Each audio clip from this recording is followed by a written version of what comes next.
Bonjour à toutes et à tous. Aujourd'hui, nous allons nous plonger avec délectation dans les petits travers de Napoléon Bonaparte.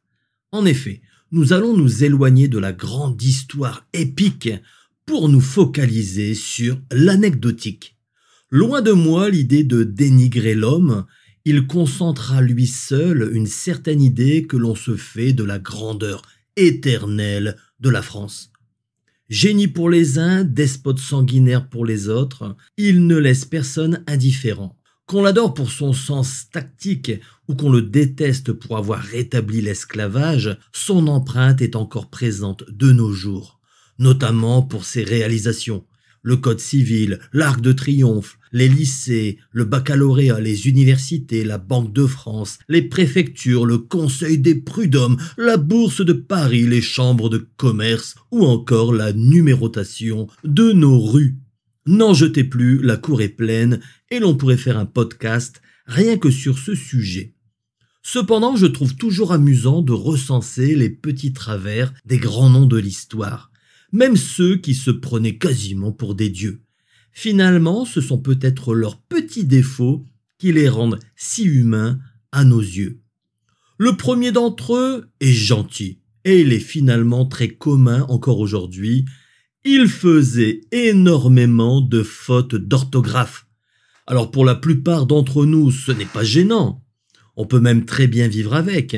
Cependant, quand on est empereur des Français et qu'on envisage d'écrire ses mémoires, c'est pénalisant. Ça l'est d'autant plus qu'il était le seul à être capable de se relire. Son écriture était effroyable et souvent les destinataires de ses missives passaient un temps considérable à décoder les mots. Le baron Fin, premier secrétaire de l'empereur, a décrit le phénomène dans ses mémoires. Napoléon écrivait très mal. La vivacité de son esprit ne pouvait se soumettre à la marche de la main.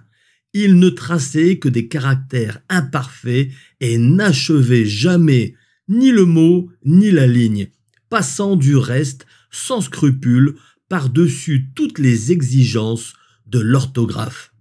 Enfin, le désordre était tel qu'il avait lui-même la plus grande peine à se relire. D'autant plus qu'il confondait certains mots proches phonétiquement.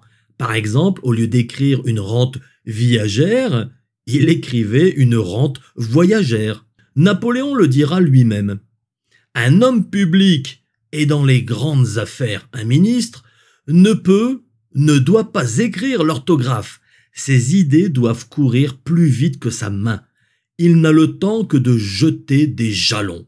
Il faut qu'il mette des mots dans des lettres et des phrases dans des mots. C'est ensuite au scribe à débrouiller tout cela. Cela a le mérite d'être clair. Cerise sur le bicorne, il ne manquait jamais de relever publiquement les fautes d'orthographe des autres. Cela avait le don d'exaspérer son entourage. Heureusement, la parade fut vite trouvée. Il recruta des secrétaires pour écrire à sa place. Certains d'entre eux s'amusaient de voir l'empereur tourner les situations à son avantage, même quand la réalité des faits démontrait le contraire. Même prisonnier des Anglais et exilé en plein océan, il ne reconnaissait pas ses erreurs. Enfin si, peut-être une, celle d'avoir accordé sa confiance à des incompétents ou à des traîtres. Là encore, c'est amusant de le souligner, mais c'était aussi un tricheur né, doublé d'un mauvais perdant. Il adorait jouer aux cartes, mais détestait perdre. De ce fait, ses partenaires perdaient volontairement pour s'attirer ses bonnes grâces, ou à minima ne pas déclencher son courroux. Quant à ceux qui étaient tout autant mauvais perdants que lui, Napoléon n'hésitait pas un seul instant à tricher aux cartes, même pris sur le fait. Il mentait comme un arracheur de dents. Même dans son apparence, il grugeait les gens. On le surnommait l'aigle. Et comme vous le savez, un aigle a une vue très perçante. La comparaison est donc flatteuse pour un homme qui surplombe le champ de bataille et qui affine sa stratégie en temps réel. Mais en vrai, il était myope comme une taupe et il devait porter des lunettes pour voir ce qui se passait. Quand on le voit avec une longue vue sur un tableau, officiellement, c'est pour la symbolique. Napoléon le visionnaire, Napoléon le stratège. Mais dans les faits, c'est avant tout pour corriger sa vue lorsque les troupes étaient en action et ainsi les distinguer des ennemis. Et puis, un empereur avec des lunettes, c'est trop la honte. C'est pour les vieux, les lunettes. C'est pourquoi il les cachait la plupart du temps pour qu'on ne lui attribue aucune faiblesse. Enfin, on lui accorde certaines citations comme par exemple « Soldats, songez que du haut de ces pyramides, 40 siècles vous contemplent. » Là encore, ce n'est que pure supposition, car aucun témoin direct n'a rapporté cette citation, ni aucun écrit de Napoléon. C'est la postérité qui a enjolivé les choses, et notamment les rédacteurs à la solde de l'empereur qui ont inventé cette déclaration. Il en va de même pour le fameux « impossible n'est pas français ». En vérité, l'expression originale est différente. Lors de la guerre d'Espagne, l'empereur décide d'envoyer un escadron de cavalerie polonaise prendre les batteries espagnoles. Mais ses lieutenants lui disent que cela est tout simplement impossible. Napoléon leur répond alors « Comment impossible? Je ne connais point ce mot-là. Il ne doit y avoir pour mes Polonais rien d'impossible. » En effet, l'escadron polonais, au prix de lourdes pertes, arrive à prendre la position. De ce fait, l'expression « pour mes Polonais, rien d'impossible » est restée, mais s'est muée au fil du bouche à oreille en une citation beaucoup plus patriotique. « Impossible n'est pas français ». Bah oui, il faut pas déconner non plus, on ne va quand même pas glorifier des Polonais.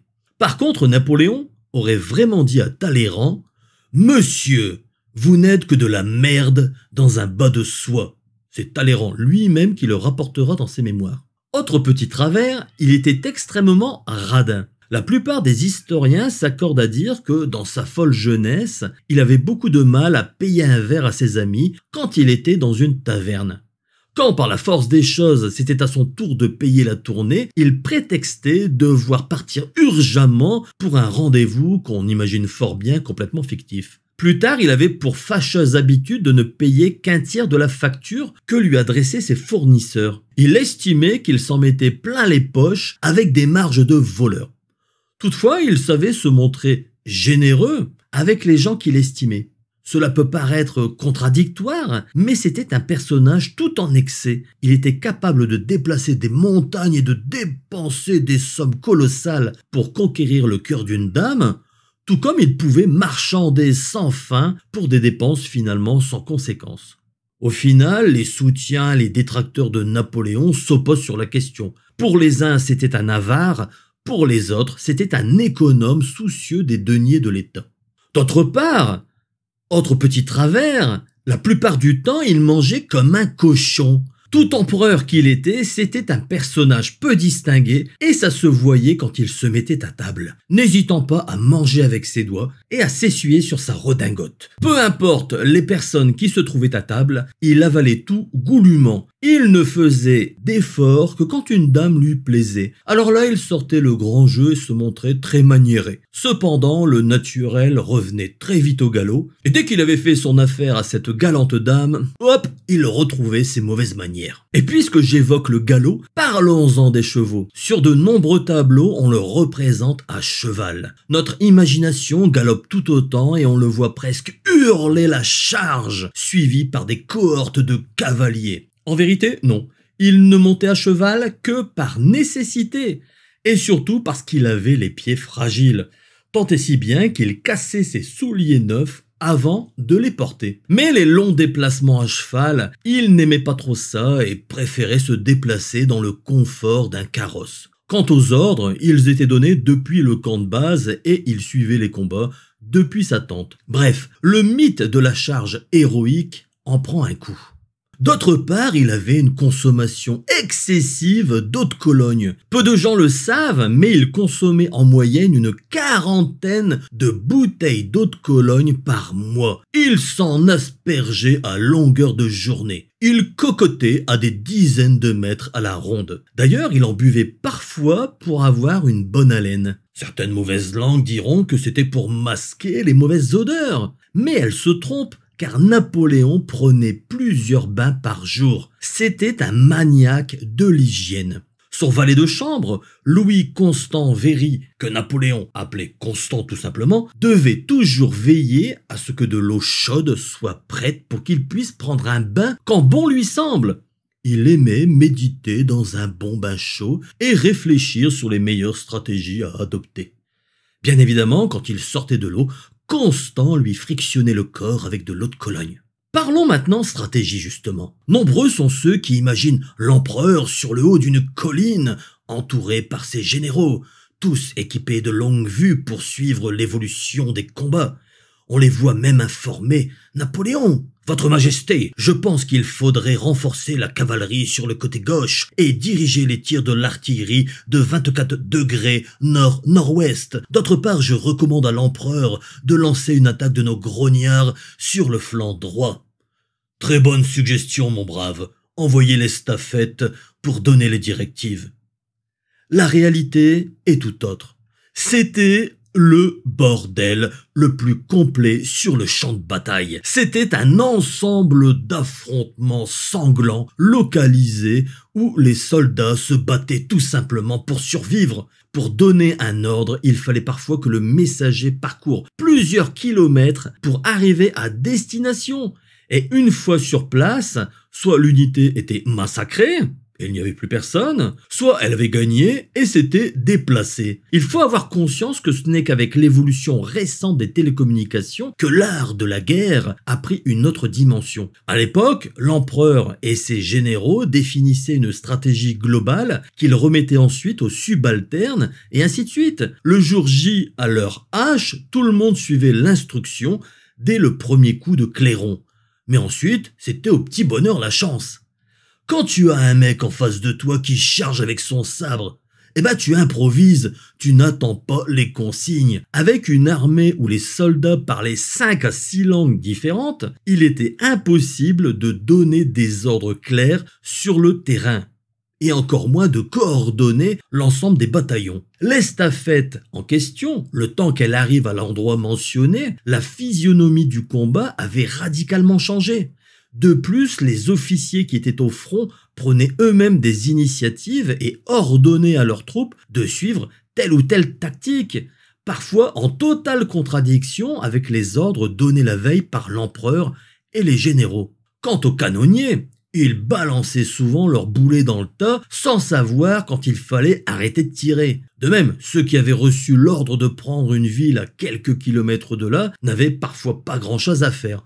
Tout le monde s'était barré en voyant la grande armée débouler. Ainsi, vous aviez des soldats qui glandouillaient en ville, sans coup férir, papotant avec les riverains qui étaient restés, pendant que leurs copains se faisaient massacrer à quelques kilomètres de là. Si l'officier n'avait pas la présence d'esprit de se dire « Bon comme on n'a pas eu de bagarre ici et qu'on est plutôt bien accueillis par les autochtones, on va peut-être aller voir ce que font les copains ».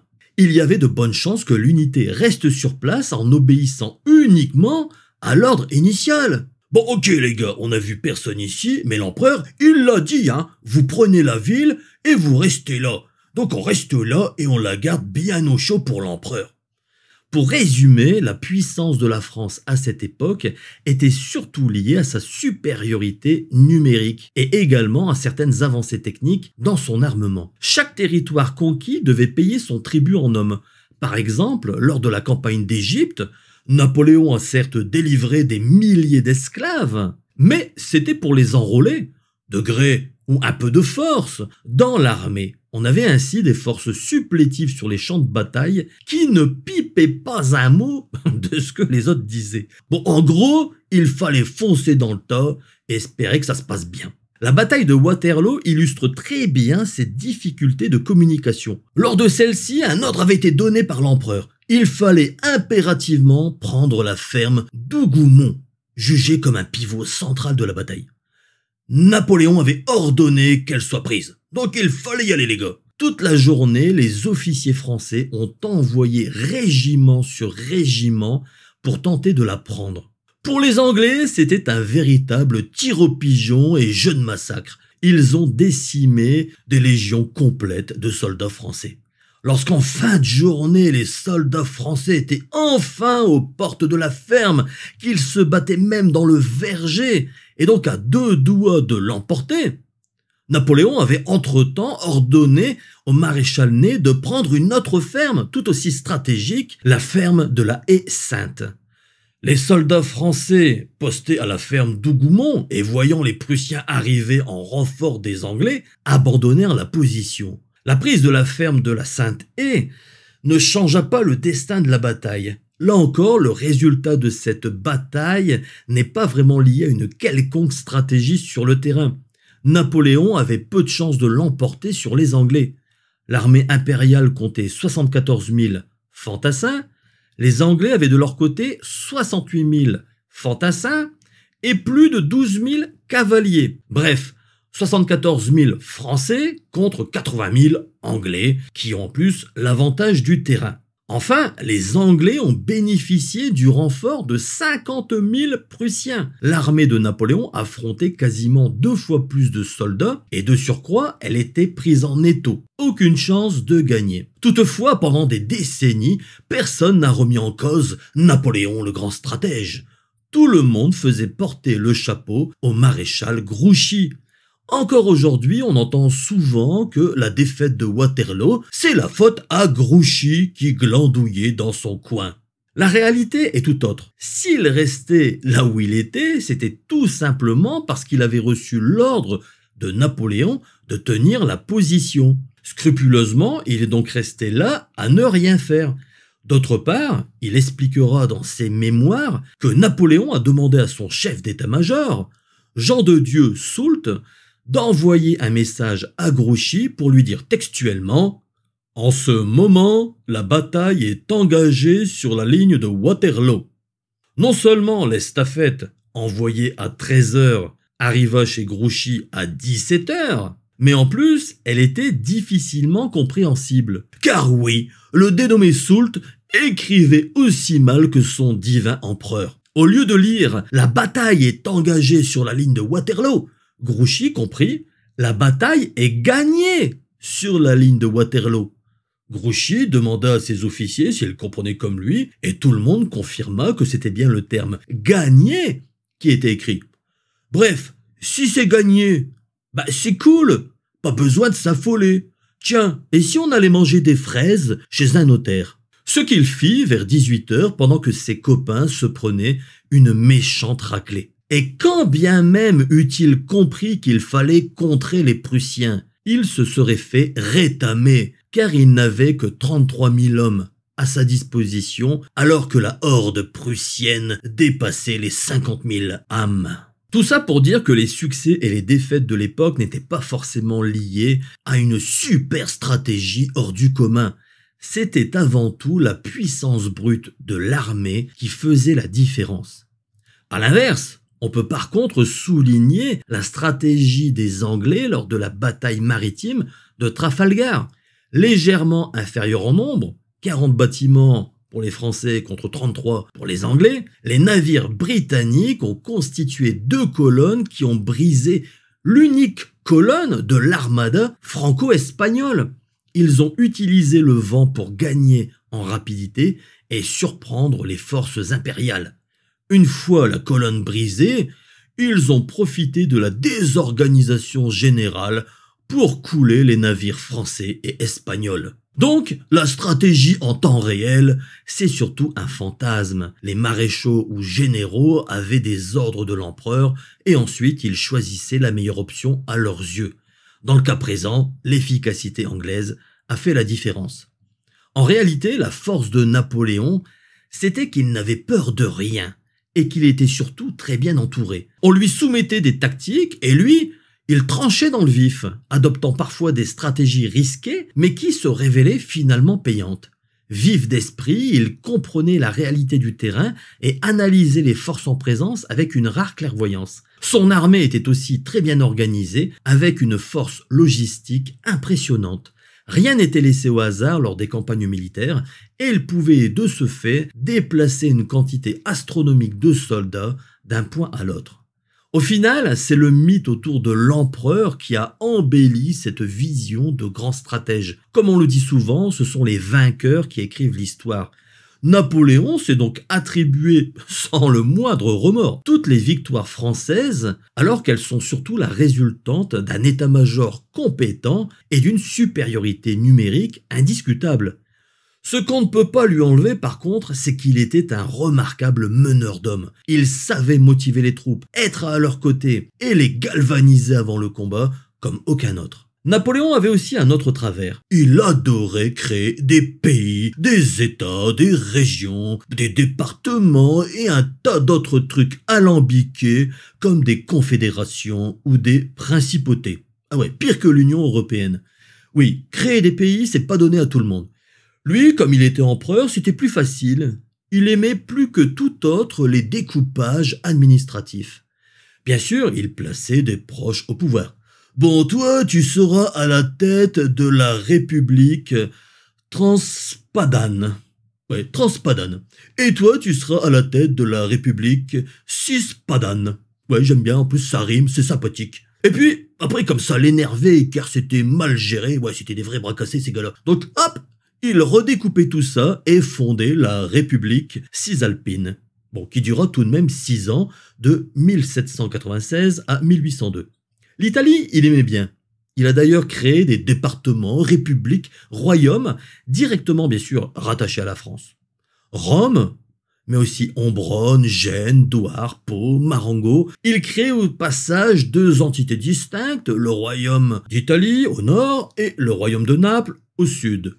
En Espagne, il met le royaume d'Espagne dans sa besace, mais en profite pour créer aussi 4 départements, dont Montserrat, dont la capitale est Barcelone. Bah oui, autant se garder les morceaux de choix. Il a aussi créé le duché de Varsovie, mais également la Confédération du Rhin, après avoir dissous le Saint-Empire romain germanique. Rien de tel que d'avoir des Allemands à sa solde pour aller taper du méchant Prussien. Dans la foulée, il va se nommer médiateur de la Confédération suisse. Même en exil, il ne peut pas s'empêcher de créer des trucs. Après sa première abdication en 1814, il part pour l'île d'Elbe, non loin des côtes ouest italiennes et de la Corse. Là-bas, il nomme l'endroit Principauté de l'île d'Elbe et se proclame prince souverain de l'île d'Elbe. C'est le spécialiste des États et des nations éphémères. Bien évidemment, tout ça va se casser la margoulette en 1815 quand il abdiquera pour la seconde fois. Pour conclure sur les travers de Napoléon, on ne peut pas faire l'impasse sur les femmes. Car oui, sans gonzesse, c'est tout de suite moins marrant. Et là, pour poser le personnage, disons tout de suite que c'est pas macho man, c'est macho imperator.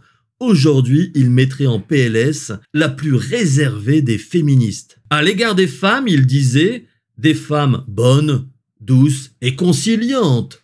Ce sont celles que j'aime. » Ou encore « les femmes sont l'âme de toutes les intrigues. On devrait les reléguer dans leur ménage. Les salons du gouvernement devraient leur être fermés. » Bon, la plus belle étant « la femme est notre propriété. Nous ne sommes pas la sienne. » Car elle nous donne des enfants et l'homme ne lui en donne pas.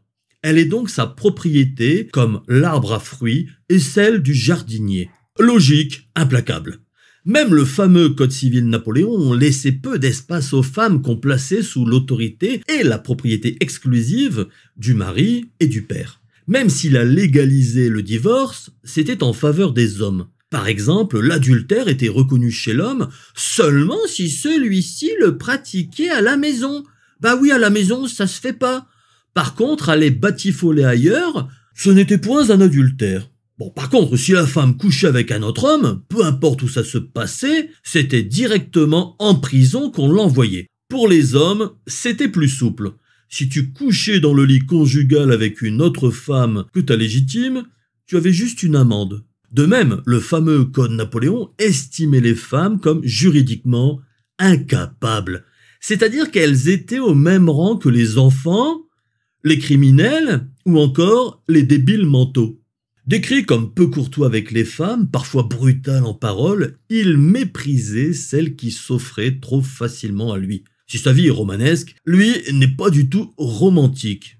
Il déclara un jour Joséphine a toujours peur que je tombe amoureux. Ne sait-elle pas que l'amour n'est pas fait pour moi? Qu'est-ce que l'amour? Une passion qui laisse tout l'univers d'un côté pour ne voir que l'objet aimé. Pour lui, l'amour est clairement une perte de temps, hein, vous l'avez bien compris. Ça n'empêche pas Napoléon d'adorer les belles femmes. L'historien Frédéric Masson, dans son livre Napoléon et les femmes, attribue à l'empereur 58 conquêtes. Certaines de ses maîtresses ont laissé une trace dans l'histoire. Éléonore de Nuel de la Plaigne, dame de la cour et lectrice personnelle de l'impératrice Joséphine. Elle deviendra célèbre puisqu'elle donnera à Napoléon son premier enfant. Napoléon se croyait stérile et le voilà père d'un petit Léon. Du coup, c'est pas de sa faute si Joséphine ne tombe pas enceinte. C'est de sa faute à elle. Qui plus est, il est de notoriété publique que Joséphine est infidèle. Oh la vilaine! D'ailleurs, puisqu'on parle de Joséphine, c'est peut-être la seule dont il fut éperdument amoureux. Cependant, comme elle était stérile, et puis un peu infidèle sur les bords, ils divorcèrent, et comme il le déclara lui-même, il épousera un peu plus tard un ventre. Marie-Louise d'Autriche. Ensuite, il y a aussi eu Marie Waluska, surnommée la femme polonaise de Napoléon. Il l'aimait bien, car en plus d'être belle, gironde, avec des grosses doudounes, elle lui assurait le soutien du peuple polonais. Bah oui, c'est tout de même un stratège, donc si on peut mêler partie de jambes en l'air et géopolitique, autant ne pas se priver.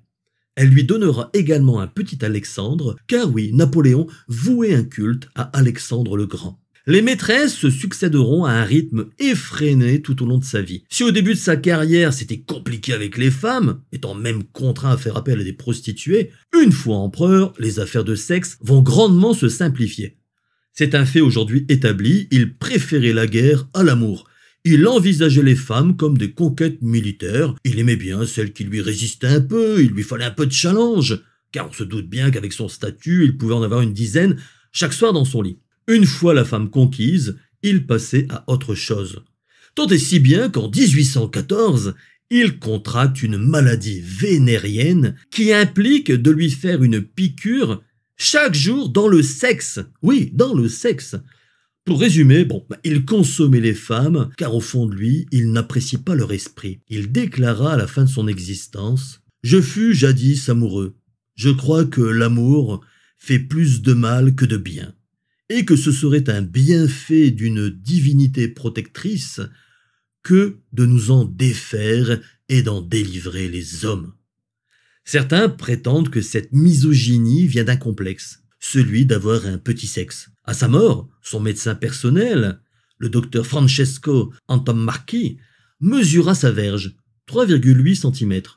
Ni vu ni connu, il préleva l'organe impérial, et comme le raconte Marc Lefrançois dans son livre Histoire insolite de Napoléon, il fut récupéré par l'abbé Vignali, qui raconta à sa famille détenir le zizi de l'empereur. À la mort de l'abbé, la famille s'empara vigoureusement du kiki pour le conserver comme une relique sacrée. Toutefois, un héritier décida de le mettre en vente en 1916. Il fut acheté par Max Bros, une société de vente de livres basée à Londres. En 1924, cette société revendit la bête pour 400 livres à l'américain Abraham Rosenbach. En 1927, celui-ci le prêta au musée d'art français de New York, qui l'exposa sur un joli petit coussin de velours. Une exposition saugrenue qui valut à l'Imperial Penis un article dans le Time qui le décrit comme, une bande de lacets en peau de daim maltraitée. Comme il n'avait pas été conservé dans le formol, il s'était ratatiné avec le temps pour ressembler à un petit morceau de cuir. Il mesurait désormais 2,5 cm. Rosenbach l'a ensuite vendu à Donald Hyde. L'épouse de ce dernier, une fois M. Hyde mort, l'a offert à un dénommé John Fleming. Un autre collectionneur a tenté de le négocier par le biais de la maison de vente aux enchères Christie's, mais sans succès, l'authenticité étant, vous vous en doutez, difficile à prouver. Toutefois, en 1977, le docteur américain John Latimer l'achète pour 3000 $, soit en tenant compte de l'inflation, environ 14 000 de nos euros actuels, et le fait passer au scanner. C'est officiellement un pénis. Cette fois, c'est certain, mais rien ne prouve qu'il s'agisse du zizi impérial. Sachez qu'il est toujours dans la famille du docteur. Le pire pour Napoléon, c'est que c'est la fille du docteur qui le conserve précieusement dans une petite boîte. Rendez-vous compte, c'est une bonne femme qui détient ses bijoux de famille. Le pire, c'est qu'elle refuse de s'en séparer. La dernière offre avoisinait tout de même les 100 000 $ en 2022. Décidément, Napoléon et les femmes, c'est une longue histoire. En tout état de cause, j'espère que ce podcast vous a plu. Quant à moi, il ne me reste plus qu'à vous souhaiter une très bonne continuation et à vous dire à très bientôt sur Gunnet Story.